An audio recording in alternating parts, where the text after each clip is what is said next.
Okay, so we want to work through the solutions to these five net ionic equation problems that we've been working on. So even though I've shown a couple of these, I think, in class, let's just, for completeness, do all five of them. Okay, so we're going to start with number 6 and work our way through number 10.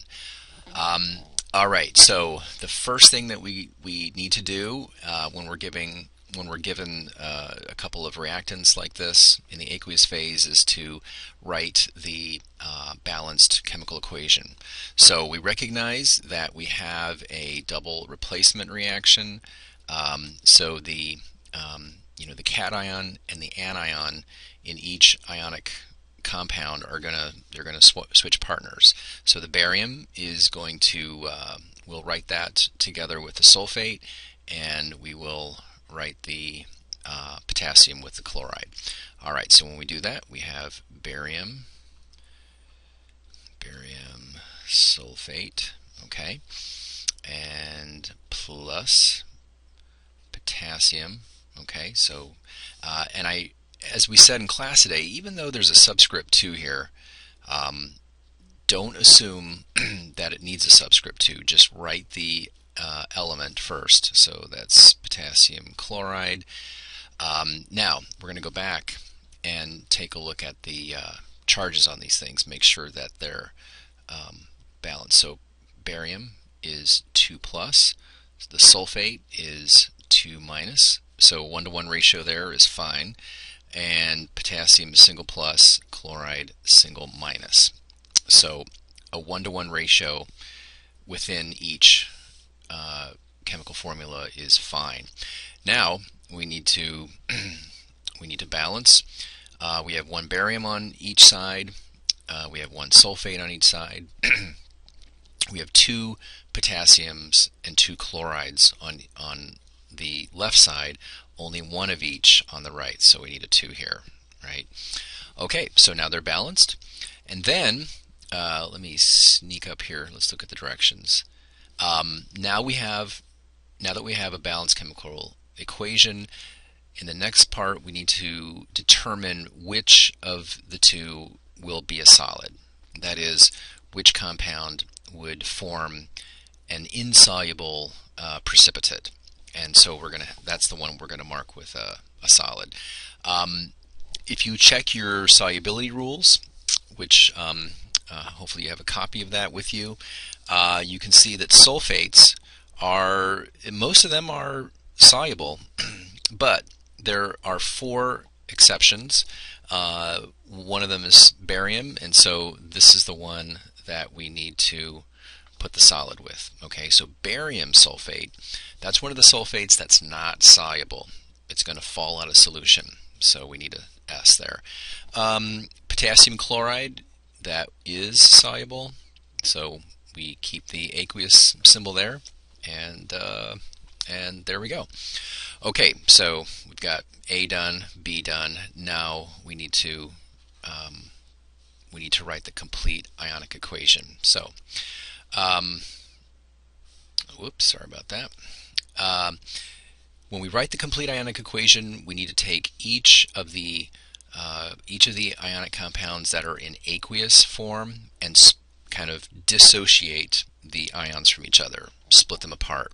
So we'll write Ba 2 plus, okay, plus chloride ion, which is negatively charged. Notice there's a subscript 2 here, so we can't lose one of those chlorine atoms. We have to make sure that we carry both of them along into the complete ionic equation. Okay, so that's barium chloride in ionic form. Let me clean that up. Okay, next, potassium. So potassium is plus, and we have 2 of them, plus sulfate, which is 2 minus. Okay, so that's the potassium. That's what the potassium sulfate looks like when we break it into the ionic form. Barium sulfate, that's a solid. Okay, so we do not split that up. We keep that together. and I'll put a S there just to remind us, plus, and then we have 2 potassiums, right, plus 2 chloride ions. Okay, so that is our complete ionic equation. And I'm putting little curly braces underneath the pairs, just to kind of show you where they came from. But when you do this, you don't need the curly braces. That's just kind of a visual help for you guys. Okay, now finally, let's pick another color here. Now we're going to cancel out the ions that appear on both sides of the equation. So remember, it's just like an algebra problem where you have an equal sign. If you have a 2x on the left and a 2x on the right, you can cancel those without changing the equality.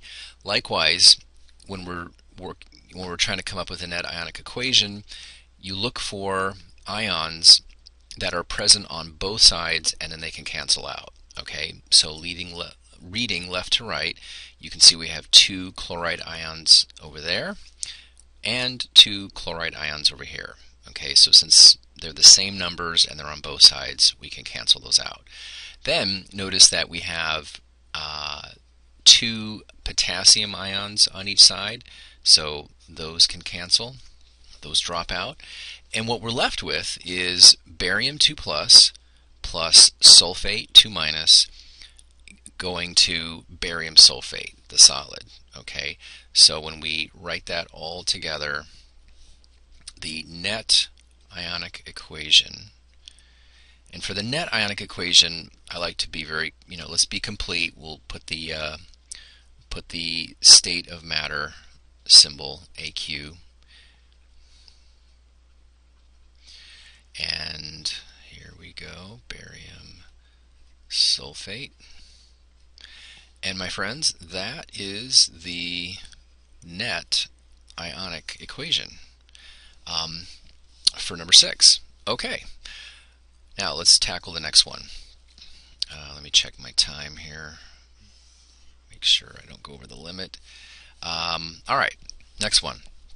Magnesium nitrate reacts with sodium hydroxide. So we're going to have the magnesium and the hydroxide get together, and the sodium and nitrate. Okay, so let's write that. So magnesium hydroxide. Okay, magnesium is 2 plus, hydroxide single minus, so we need 2 of those. Plus sodium nitrate. Sodium nitrate. Okay, nitrate is single minus, sodium is single plus, so just a 1-to-1 ratio, and we're all set. Okay, so that's the beginning of the chemical equation. Now we need to balance it. We have 1 magnesium on both sides, but you can see that we have 2 hydroxides on this side, only 1 here, so we need a 2 there. Okay, now that's increased the sodium count to 2. We only have 1 sodium over here, we've got to have a 2 there. But when we do that, it corrects the number of nitrates. Now we have 2 nitrates on both sides. So it's beautiful. Everything's balanced. Okay, let me change color again. Now we need to determine which one of these 2 compounds is going to be a solid, which one's going to precipitate out a solution. Okay, well, from the very first row of your solubility rules table, you know that nitrates are always soluble. Okay, so the sodium nitrate gets an aqueous. Hydroxides, on the other hand, are they are insoluble, with the exception of 4 cations, but magnesium is not one of those exceptions. So magnesium hydroxide, we consider that to be insoluble in water, so it's going to precipitate out if we mix these 2 things. So that gets a solid. Okay, now let's do the complete ionic equation. Magnesium, actually let me give myself a little bit more room here. Magnesium 2 2 plus, plus, how many nitrates do we have? That's right, we've got 2 nitrates, so we have to have a coefficient here of 2 in front of the nitrate. All right, plus 2 sodium cations, single plus, plus 2 hydroxides, leads to magnesium hydroxide. Notice I am not going to dissociate these two from each other. They are going to be a solid, so they stay together. Plus 2 sodium plus 2 nitrate. Almost ran out of room there. Okay, there we are. All right, let me change my pen color. Now, this is the complete ionic equation that we've just written. And now, as before, we look for ions that we can cancel out. As I may have said in some classes, this is kind of my favorite part. You know, we've done the hard work. Now comes the fun of canceling things out. It's for me, it's a little bit like popping the bubbles on bubble wrap. So what's on both sides? Well, we have 2 sodiums over here. We also have 2 sodiums over there. So off they go. Then we have 2 nitrates here, 2 nitrates over there. So those go away.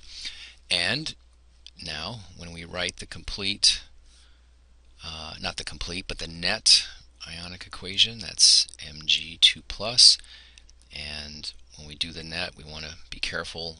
Let's include the state of matter, plus 2 hydroxide ions, and that leads to solid magnesium hydroxide.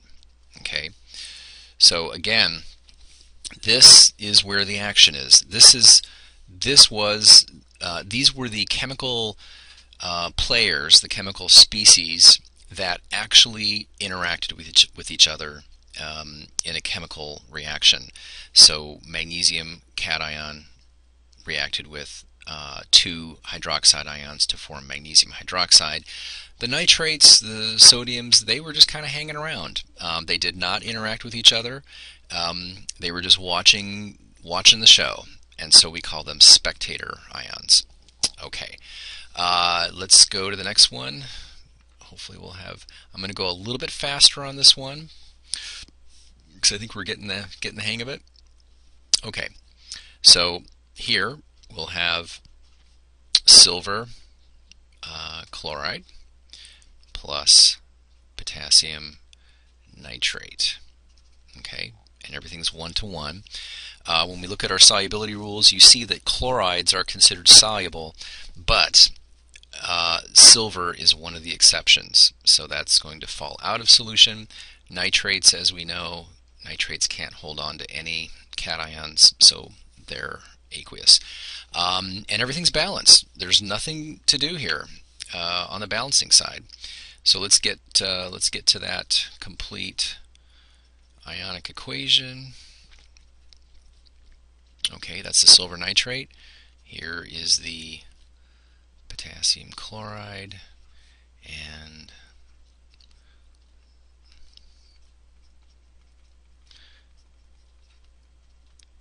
there we go. Okay, now the bubble wrap. Let's cancel those spectators. Potassiums, they're just hanging around, not doing anything. Same thing with the nitrates. And so the business end of this reaction, as it turns out, was silver cation in aqueous phase. When it comes into contact with chloride anion in aqueous phase, they are very attracted to each other. They want to be together more than they want to be hanging out in water. And so they're going to, as soon as they come in contact with each other, they're going to glom together. And when a lot of them do that, they start to form particles and they fall out of solution. Okay, I'm going to stop here and I'll do 9 and 10 on part 2.